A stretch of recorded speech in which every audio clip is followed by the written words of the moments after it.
The mystique surrounding the ancient Egyptian civilization has fascinated humanity for centuries, but few stories stir the imagination quite like the infamous Curse of the Pharaohs. This chilling legend is said to have haunted those who dared disturb the tombs of Egypt's ancient rulers, bringing misfortune, illness, and even death. But what is the truth behind this eerie tale? Let's delve into history, science, and the supernatural to uncover the reality behind the curse.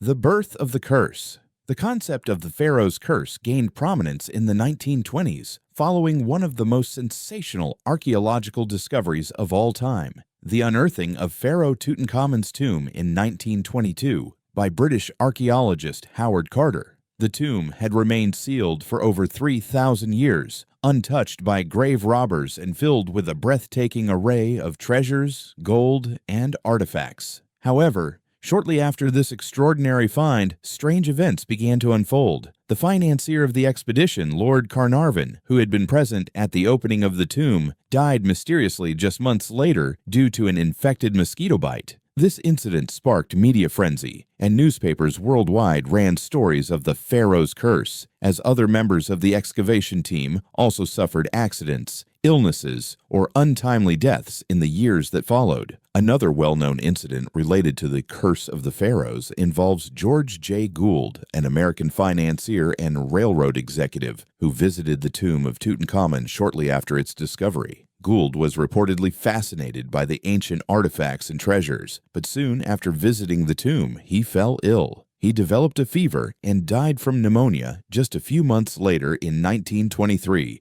which fueled speculation that he had fallen victim to the curse. This case added further weight to the myth of the curse, as Gould was a wealthy and prominent figure, and his sudden death shortly after visiting the tomb seemed eerily coincidental. Though pneumonia is a common illness, the timing of his death aligned with the growing belief that those who entered Tutankhamun's tomb were doomed to face misfortune. This incident became yet another piece of the legend that continues to capture imaginations to this day. A closer look at the victims. Although Lord Carnarvon's death may seem like a fitting prologue to a curse, examining the facts paints a different picture. Many of the individuals linked to the excavation, including Howard Carter himself, lived long, healthy lives. Carter, who opened Tutankhamun's tomb, died 16 years later at the age of 64, a decent lifespan for that era. In fact, the majority of the team members lived well into their old age, dispelling the notion that a curse struck them all down.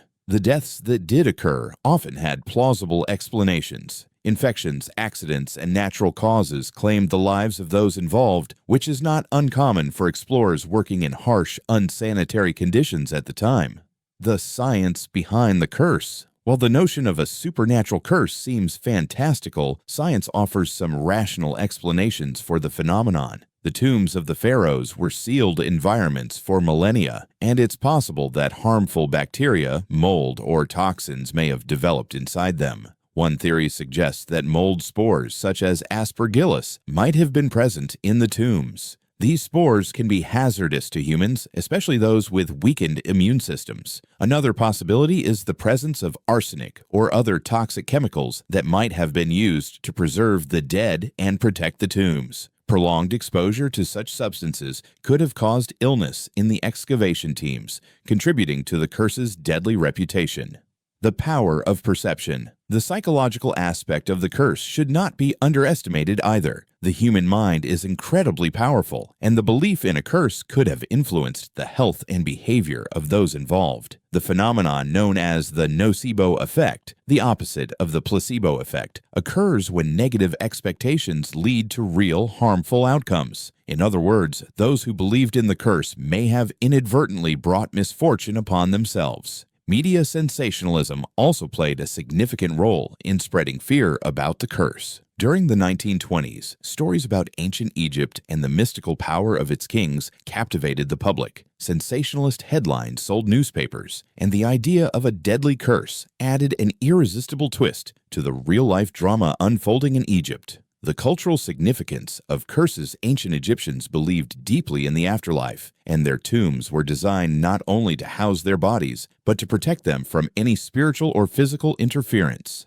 Texts inscribed on the walls of tombs often contained warnings or curses directed at would-be robbers. These warnings were likely intended to deter grave robbers who were a significant threat to the treasures buried with the dead. One such curse inscribed in a tomb reads, "Cursed be those who disturb the rest of the pharaoh. They who shall break the seal of this tomb shall meet death by a disease that no doctor can diagnose." While ominous, these messages were common in Egyptian tombs and reflected the culture's reverence for the dead, rather than proof of actual supernatural forces at play. Conclusion: myth or reality? So is the curse of the pharaohs real? While the strange deaths of those involved in the discovery of Tutankhamun's tomb certainly fueled the legend, the evidence points more toward scientific explanations, psychological effects, and media sensationalism rather than any genuine curse. Yet, the enduring allure of the curse continues to capture the imagination, blending history, mystery, and myth into one compelling narrative. The legend of the Pharaoh's curse serves as a reminder of the power of belief and the awe-inspiring legacy left by ancient civilizations. Whether you see it as mere coincidence or something more, the story will likely continue to be told for generations to come.